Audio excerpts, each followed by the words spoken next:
La parròquia de Sant Pere va acollir divendres 10 de juny la 10a nit de la poesia a Premià de Dalt, per tal d'apropar la poesia als veïns del poble.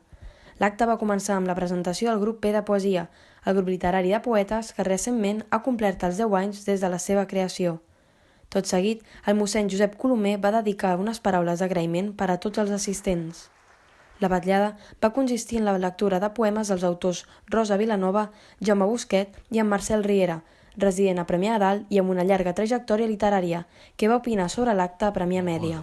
Nosaltres organitzem això des de fa 10 anys, hem portat poetes de tot Catalunya i aquest any, com que en feia 10, un dels organitzadors, a part de mi, em va dir: escolta, potser que recitis tu també, que ets poeta i que tens llibres i que ets, diguem, conegut, entre cometes, no? I vaig dir: home, doncs potser sí, no? Que de tant en tant ja sé que un normalment no és profeta a casa, però per provar-ho no costa res. Per tant, aquest any hi haurà 2 poetes que venen de Girona, la Rosa Vilanova i el Jaume Busquets, i jo, que sóc d'aquí mateix. Els autors van llegir de manera intercalada poemes del seu repertori, basats en diferents temàtiques com la guerra, les parelles, els infants o la docència, entre altres. Tot això acompanyat de música jazz de la mà d'Artur Bogunyà i en Pedro Cornago, que van emportar-se un gran aplaudiment en més d'una ocasió.